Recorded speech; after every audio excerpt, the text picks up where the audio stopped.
Bonsoir à tous, bienvenue dans Euronews Soir pour l'actualité européenne et internationale de ce mercredi 18 décembre. Voici les titres de ce journal. Vote historique aux États-Unis, les démocrates à la Chambre des représentants doivent mettre en accusation Donald Trump en vue de le destituer. Jusqu'ici, seuls 2 présidents américains ont subi un procès d'impeachment.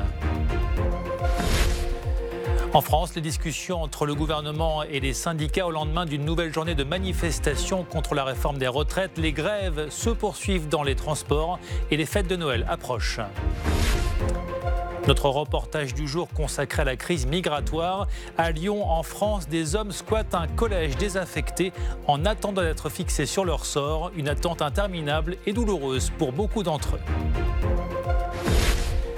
Et puis, il y a 30 ans, la chute des régimes communistes en Europe de l'Est. Nous irons dans les pays baltes où les habitants avaient formé en 1989 une chaîne humaine pour exprimer leur désir de liberté.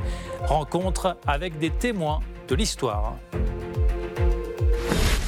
Bienvenue, c'est donc un vote historique qui est en passe d'avoir lieu aux États-Unis. Donald Trump pourrait devenir le 3e président des États-Unis à être mis en accusation. Les députés de la Chambre des représentants, dominés par les démocrates, se prononcent en effet sur l'impeachment, en vue donc de destituer le président américain. Donald Trump est accusé, je vous le rappelle, d'abus de pouvoir et d'entrave à la bonne marche du Congrès. Dans les faits, les démocrates l'accusent d'avoir fait pression sur le président ukrainien pour déstabiliser Joe Biden, son rival, pour la prochaine élection présidentielle. Donald Trump nie en bloc et dénonce une tentative de coup d'État.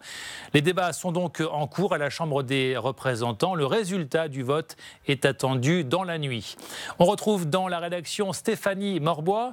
Stéphanie, la destitution de Donald Trump semble toutefois avoir peu de chances de se concrétiser. Alors oui, en effet, Julien, cette procédure a peu de chances d'aboutir. Le vote, vous l'avez dit, a lieu à la Chambre des représentants qui est contrôlée par les démocrates.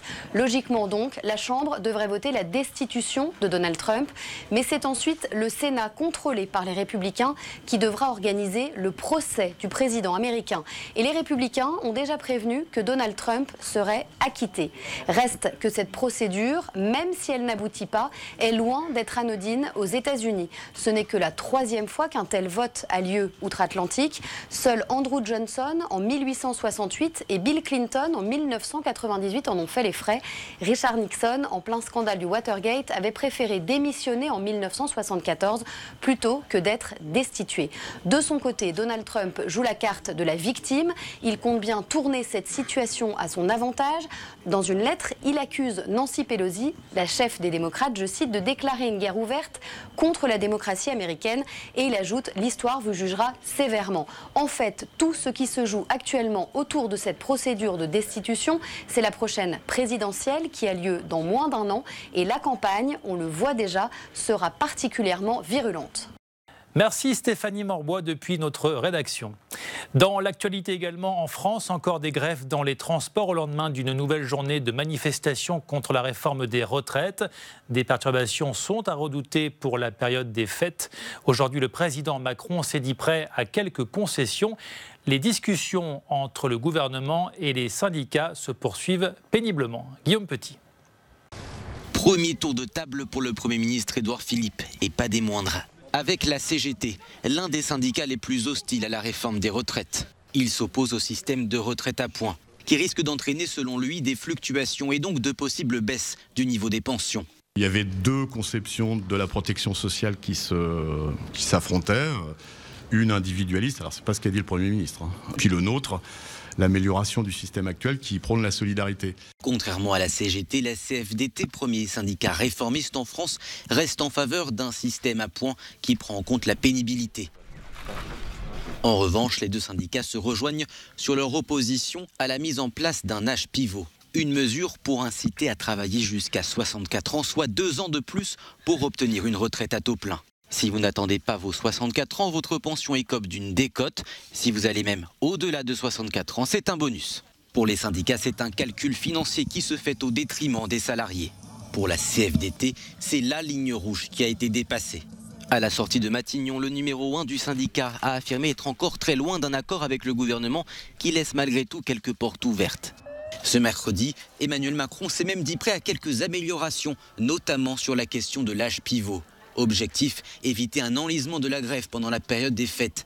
Mercredi, le taux de grévistes à la SNCF était en légère baisse, mais jeudi, le trafic reste toujours très perturbé en France. Comptez en moyenne 4 TGV et TER sur 10 en circulation. La Belgique n'a toujours pas de gouvernement depuis maintenant 1 an. L'ex-premier ministre Charles Michel dirige désormais le Conseil européen. Et depuis octobre, c'est Sophie Wilmès qui est provisoirement à la tête d'un gouvernement qui expédie les affaires courantes. Sandrine Delorme. Triste anniversaire pour la Belgique. Aujourd'hui, cela fait tout juste 1 an que les Belges vivent sans véritable gouvernement. Le 18 décembre 2018, le Premier ministre Charles Michel remettait sa démission au roi après le retrait des nationalistes flamands en désaccord avec le gouvernement sur l'adoption du pacte migratoire de Marrakech. La classe politique fracturée, Charles Michel expédie alors les affaires courantes. Désormais président du Conseil européen, il a été remplacé par Sophie Wilmès, nommée par le roi comme première ministre en affaires courantes. L'absence de gouvernement fédéral de plein droit est palliée par les régions. Mais la défense, les affaires étrangères, la migration, encore la sécurité sociale restent au fédéral. Et pour l'heure, tout fonctionne. J'ai l'impression que la politique belge, en fait, elle sert à rien, c'est juste une façade, quoi. Parce que quand on n'a pas de gouvernement, tout fonctionne toujours aussi bien, donc voilà. Tout tourne toujours autour des Flamands, des néerlandophones, alors que ça n'a rien à voir. C'est politique. Pendant qu'on fait la division, on ne crée pas l'union. Les analystes expliquent justement le désamour des Belges pour la politique par ce manque d'altruisme des politiciens. Clairement, la classe politique a collectivement pas réussi à former un gouvernement. Quand il y a quand même une impression que tous les partis politiques sont surtout empiétrés dans des logiques stratégiques, partisanes, au lieu de penser à l'intérêt général et former un gouvernement. Selon un sondage réalisé pour cet anniversaire par le journal Le Soir, 80% des Belges estiment qu'1 an sans gouvernement, c'est honteux. Question de principe. On en vient à la crise migratoire qui demeure au cœur des débats politiques en Europe, même si les arrivées ont nettement baissé. 120 000 arrivées de migrants depuis le début de l'année en Europe, contre 390 000 en 2016. Concernant les demandes d'asile, la France est désormais en tête en Europe devant l'Allemagne. Beaucoup de migrants attendent des réponses à leurs requêtes et en attendant, ils sont dans la survie. Reportage à Lyon, Oliver Miocic avec Nathan Joubiou. À Lyon, 450 migrants africains squattent un collège abandonné en attendant un retour quant à leur demande d'asile.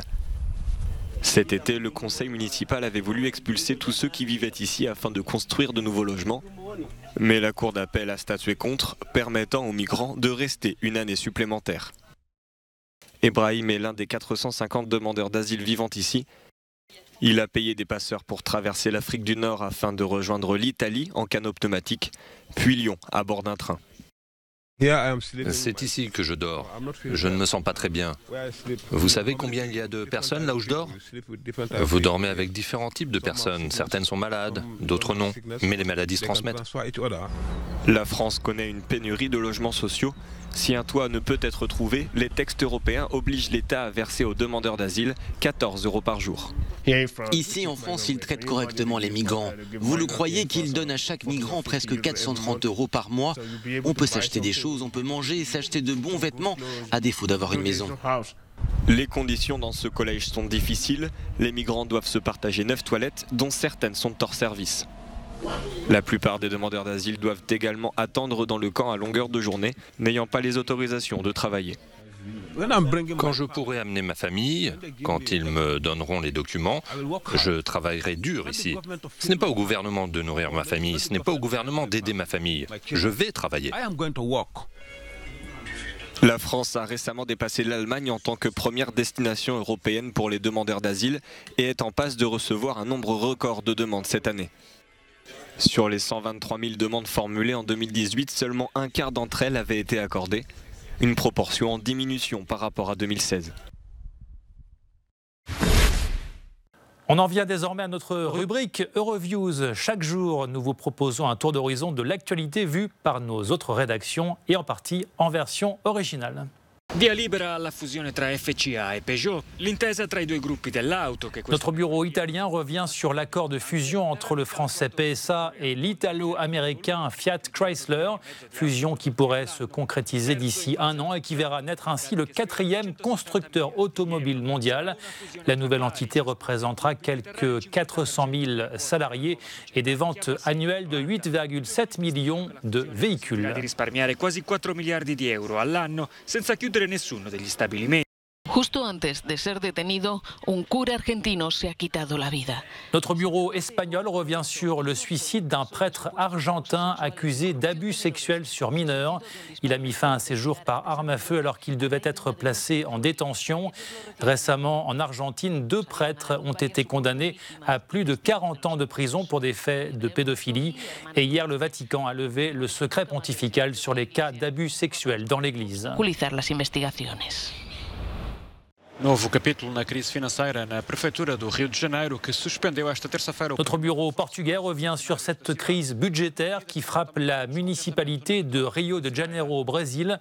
La justice a ordonné la suspension des paiements aux fournisseurs et autres employés de la ville, une décision qui intervient alors que les infirmières et autres personnels hospitaliers sont en grève depuis une semaine pour protester contre le non-versement de leur salaire. Il dénonce également le manque de moyens et d'équipements dans le secteur de la santé. Il y a 30 ans, la chute du mur de Berlin précipitait la fin des régimes communistes dans les pays de l'Est de l'Europe, Hongrie, Pologne, Tchécoslovaquie, Roumanie. Euronews consacre une série de reportages à cette période phare de l'histoire. Nous nous sommes rendus dans les pays baltes qui, il y a 30 ans, assistaient aussi à la fin de la domination soviétique. Reportage de Yanis Lezans avec Ioan Jameta d'Angelo. C'était le 23 août 1989. Une chaîne humaine, longue de 687 km, qui reliait Vilnius à Tallinn, en passant par Riga. 3 villes, capitales des républiques socialistes soviétiques de Lituanie, d'Estonie et de Lettonie. Des pays baltes, alors sous domination de l'URSS depuis 1940, année pendant laquelle ils ont été annexés par Moscou. Cet homme se souvient de cet événement. Dès que nous nous sommes envolés en hélicoptère, on voyait tous ces gens faire une ligne, des voitures aussi, et des autobus qui arrivaient de partout pour que les gens puissent se donner la main et brandir des drapeaux. C'était un événement historique. Un rassemblement, l'initiative d'une organisation pacifique, le Front populaire, contre l'hégémonie de l'URSS. Pendant 50 ans, les 3 pays baltes ont subi la politique de colonisation et de russification forcée de Moscou. Des années pendant lesquelles Lituaniens, Lettons et Estoniens ont été contraints d'effacer leur identité culturelle. Cette chaîne humaine, la Voie balte, comme elle a été surnommée, reste pour eux une manière de renouer avec la démocratie. Les élections pendant le totalitarisme étaient une simple formalité. La Voie balte, c'était surtout un grand vote commun pour la liberté des 3 nations. C'était l'expression de la démocratie directe. 2 ans plus tard, en août 1991, les 3 pays baltes accèdent enfin à l'indépendance, quelques mois seulement avant la chute de l'URSS. La Voie balte a inspiré les actions de tous les États d'Europe de l'Est, y compris la chute du mur de Berlin. Et ces idées sont toujours vivantes, 30 ans plus tard. Les militants pour l'indépendance de Hong Kong ont tenté de répéter un événement similaire cette année. Voilà, c'est la fin de ce journal. Merci de l'avoir suivi. Retrouvez toute l'actualité sur notre site internet. Restez sur Euronews pour d'autres informations. Très bonne soirée et à demain.